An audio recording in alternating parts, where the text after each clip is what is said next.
Good morning people. आप सब कैसे हैं? आई होप आप सब लोग बहुत अच्छे ही होंगे। हम इस संसार के मनुष्य कभी कभी ऐसी परिस्थिति में प्रवेश कर जाते हैं जिस स्थिति से हमें निकलना बहुत ही दुविधापूर्ण डिलेमा लगता है।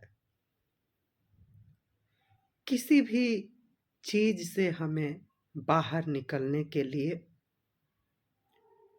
हमें एक रीजन की ज़रूरत होती है कि आखिर हम किसी दुविधा में फंस गए हैं तो उस दुविधा से कैसे बाहर आएं। हम अक्सर यह देखते हैं कि हम छोटी छोटी बातों को लेकर एक अपने आप को दुखदाई और कष्टदायी बना लेते हैं। हमें समझ में नहीं आता कि उस परिस्थिति में हम कैसे बाहर आएं। तो हमने सुना है और यह फील किया है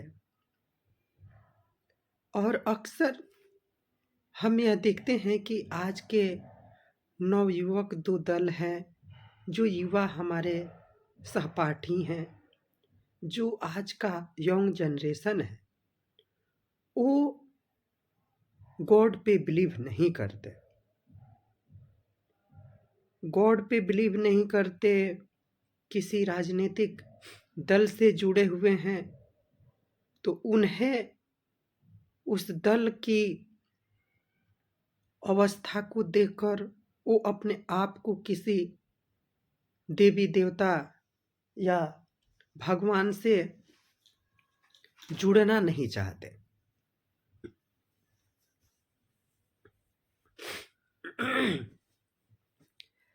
अक्सर हम देखते हैं कि जो नवयुवक हैं वो कहते हैं भगवान कौन है?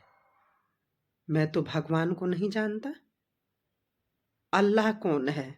मैं तो अल्लाह को नहीं जानता। गॉड कौन है? फादर कौन है? मैं नहीं जानता। मुझे तो बस अपनी पढ़ाई लिखाई से ही मतलब है, उसके अलावा मुझे किसी चीज़ से ज़रूरत ही नहीं है। और जब भी वो दुविधा में पड़ते हैं तो वो अपने बिलीफ सिस्टम को इतने नाजुक कर चुके होते हैं, इतने अपने आप को एक ऐसे परिवेश में बांध लिए होते हैं जिससे कि वो आगे उभर नहीं पाते। तो मेरा कहना यह है कि आप किसी भी देवी देवता को मानिए अथवा मत मानिए, ये आपकी चॉइस है। हमारा संविधान भी कहता है कि आप जिस भी धर्म को मानते हैं आप मानिए या मत मानिए, परंतु किसी धर्म का अपमान मत कीजिए। परंतु हम हमेशा देखते हैं कि कोई ना कोई अपने धर्म को लेकर, अपने रिलीजन को लेकर एक दूसरे को नीचे दिखाने के फिराक में रहते हैं। परंतु मेरी बात यह है कि जो दुविधा भरी जिंदगी है, आज के सिचुएशन जो है, यंग जनरेशन का जो सिचुएशन है, वो छोटी छोटी बातों पर अपने आप को ख़त्म कर लेने, सुसाइड करने की धमकी देते हैं। और वो कैसी धमकी? वो कौन सा रिश्ता, एक छोटी सी रिश्ता जो पठन पाठन के क्रम में बन गया, जो चलते फिरते रिश्ते बन गए। हम मानते हैं कि वैसे रिश्ते बन जाते हैं और काफ़ी लोगों की जो रिश्ते हुई हैं वो आगे सक्सेसफुल भी हुए हैं। हम ये नहीं कहते कि आप रिश्ते मत बनाइए, आप रिश्ते एक दूसरे से बनाइए, परंतु वो कैसा रिश्ता है और कैसे रिश्ते बना रहे हैं, जिसके चलते अपने आप को खत्म करने की नौबत आ जा रही है। इससे मैं समझता हूँ कि यह रिश्ता क्या कहलाता है, उस पे आपको विचार और गहन अध्ययन करने की जरूरत है। आज के नवयुवक दल जो इतने सुसाइड रेट बढ़ गए हैं, आखिर क्यों बढ़े हैं, इसका भी हमें गणना करना चाहिए। इस पर भी हमें चर्चा करने की जरूरत है। हम उस रिश्ते को क्यों भूल जाते हैं जो रिश्ते हमारे माँ से जुड़े हैं, जो रिश्ते हमारे पिताश्री से जुड़ा है, जो रिश्ते हमारे भाई भौजाई अपने रिश्तेदारों से जुड़े हैं।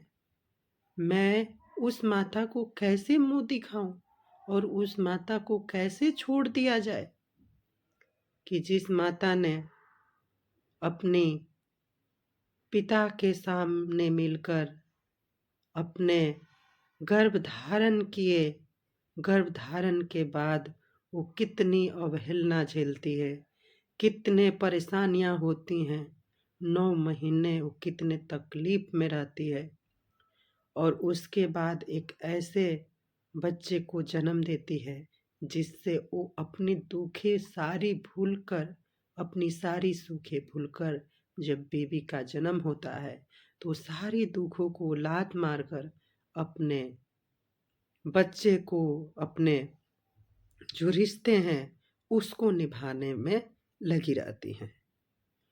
और उस माता के बारे में हमें सोचकर हमें ये आश्वासन दिलाना होगा अपने आप को कि हम छोटी छोटी रिश्ते को लेकर हम बार बार अपने आप को ख़त्म करने का जो विचार है उससे हमें हमेशा हमेशा के लिए अपने मन से त्याग देना होगा और हमेशा अपने माता पिता की पर यह नज़र रखना होगा कि जिस माता पिता ने हमें इतने पाल पोस कर बड़ा किया, इस मुहिम पर पहुंचाया, इस हमें वो रास्ता दिखाया कि आज हम इस स्थान पर बैठे हैं और छोटी छोटी रिश्ते के लिए क्या हम अपने आप को कैसे ख़त्म कर लें। राजस्थान में आई तरह तरह की घटनाएं, दिल्ली जैसे, मुंबई जैसे महानगरों से आई तमाम घटनाओं पे हमारी गहन नज़र रहती है कि आखिर क्यों इतने यंग जनरेशन के जो बच्चे हैं वो सुसाइड कर रहे हैं। सुसाइड करने और ना करने का तो कोई हमें वजह तो है। हम मानते हैं कि हमारे लाइफ में विभिन्न प्रकार की गतिविधियां चल रही हैं, हमारे साथ तरह तरह की मुसीबतें हमारे पास से आ रही हैं, परंतु उस मुसीबत का सामना करने में हमें सक्षम बनना होगा। हम मुसीबतों से भाग नहीं सकते, मुसीबतें हमें हर तरह से जकड़ना चाहती है, हमें मुसीबत आना स्वाभाविक है। हम हमेशा अपने जो धार्मिक पुस्तकें हैं उससे हमें यह सीख मिला है कि जो धर्म के दो पहलू हैं, जो धर्म में हमें यह मिलता है कि सुख दुख दो बहनें हैं। जब सुख आएगा तो यह लाजमी है कि आज नहीं तो कल आपको दुख भोगना पड़ेगा।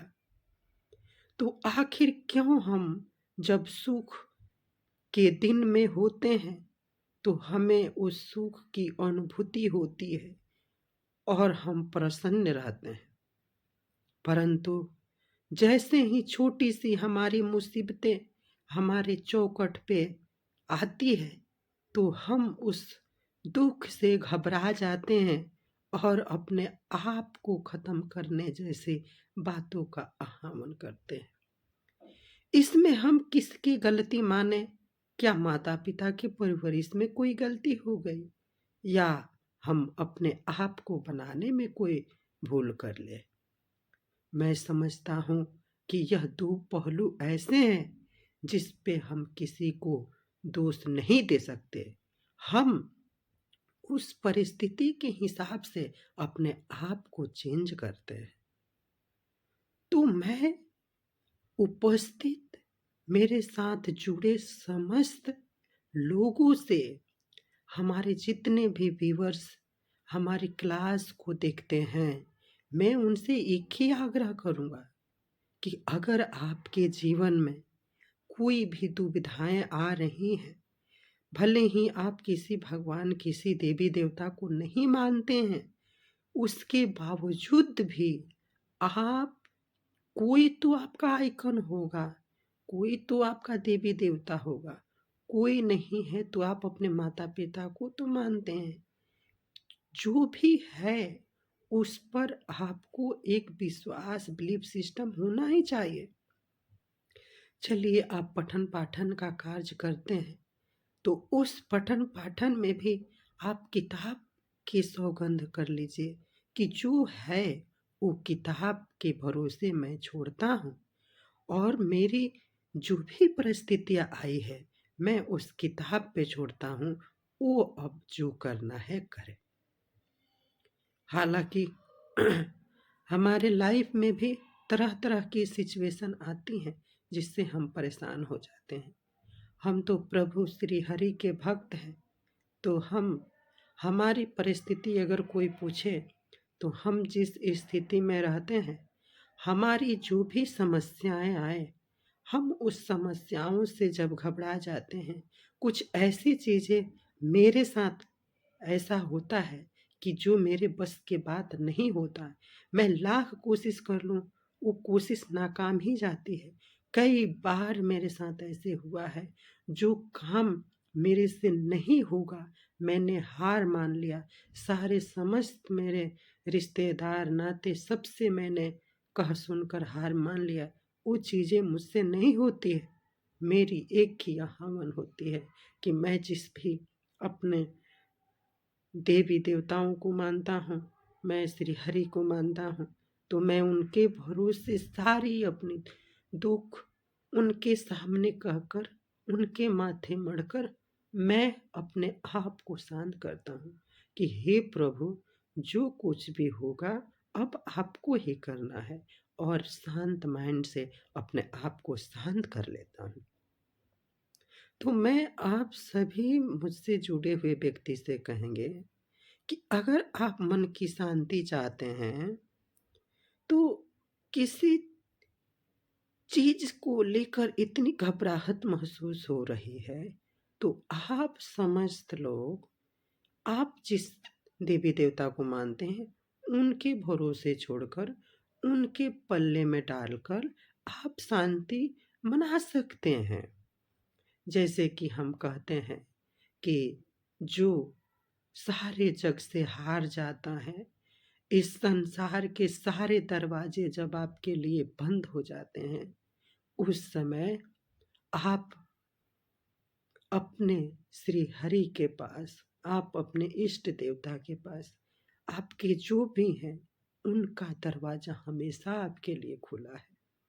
आप अपने प्रभु पे विश्वास कीजिए और अपने श्री हरि के पास जाकर, आप अपने जिस भी देवता को मानते हैं, उनके पास जाकर आप उन्हें अपनी सारी दुविधा बताकर आप शांति हो सकते हैं। इसी के साथ हम मानते हैं कि आपकी सारी दुख दूर हो जाएगा, मेरी मानना है। और आप सोच रहे होंगे कि आज मैं ऐसी अवस्था में क्यों हूँ?